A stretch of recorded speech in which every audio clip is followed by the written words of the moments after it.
të tyre politike. Që tashmë, ky afat ka filluar edhe të rrjedhë, faktikisht. Argjend, si e pat shkurtimisht vendimin e gjykatës kushtetuese, i cili duket se nuk i dha të drejtë pothuajse as një respal, as dekretit të presidentes, po as lëvizjes vendosje që kërkoi 68. Me të drejtë unë kam pritur një vendim që gjykata do ta shpall në plotni dekretin e presidentit të vlefshëm, por që në fakt nuk është që ka dhënë ndonjë verdikt në njërin anë apo tjetrën. Gjykata kushtetuese në fakt e ka kryer punën e vet ashtu siç duhet, e pavarur dhe me të drejtë ka dhënë një afat prej 34 ditësh, tani më kanë kaluar edhe 32 ditë, për çka është mirë që e kemi një gjykatë kushtetuese dhe institucione të tilla të pavarura, të cilat nuk lejojnë që partitë politike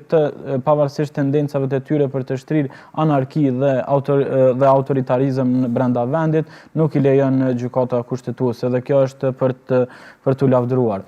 Ndërsa sa i përket se si do të rrjedhin gjërat, atëherë gjithçka varet nga vullneti i lëvizjes vetëvendosje. Se a do t'i ofroj partive opozitare njërës nga partitë opozitare PDK-s, LDK-s presidentin, apo jo, nëse lëvizja vetëvendosje ofron presidentin për partitë opozitare, për njërën nga partitë opozitare, atëherë nuk do të shkojmë në zgjedhje, shumë e qartë, sepse vetë kanë deklaruar në fakt Partia Demokratike e Kosovës ka thënë që të dy kandidatët duhet të jenë nga Partia Demokratike për president në mënyrë që ne të qëndrojmë në sallë. Argjend tek gjasa se çfarë do ndodh me Partinë Demokratike të Kosovës, ndoshta edhe një bashkëpunimi të mundshëm ose një marrëveshje me lëvizjen vetvendosje, do zhvendosemi pas pak. Diskutojmë vetëm me një çështje tjetër shumë shkurt, reagimin e presidencës që doli më një herë.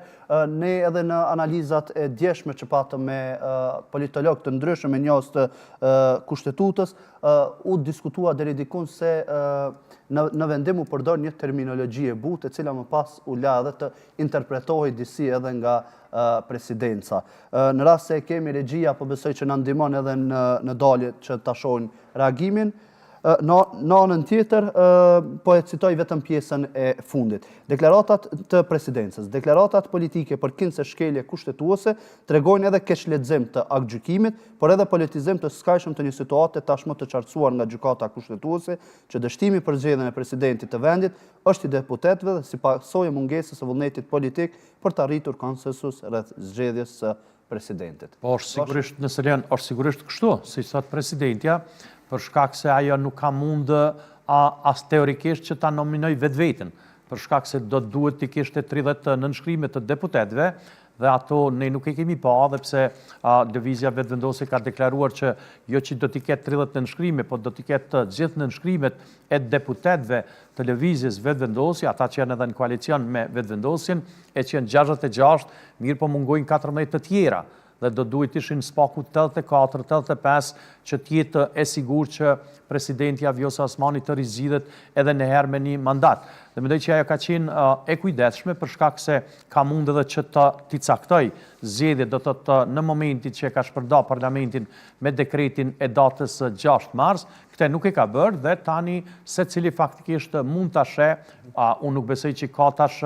mundësi të interpretimit të ndryshëm të aktgjykimit gjykatës kushtetuese përveç ashtu siç është e shkruar. Dhe tani këto 34 ditë, se është shumë interesant ndoshta për ata që na shohin, janë 34 ditë duke pas parasysh që pjesa tjetër, këto ditë të tjera, nga 60 ditë janë shpenzuar në tentativën për zgjedhjen e presidentit të ri të Republikës tonë. Dhe nuk është numri rastësishëm, do të thotë faktikisht gjykata e kanë atë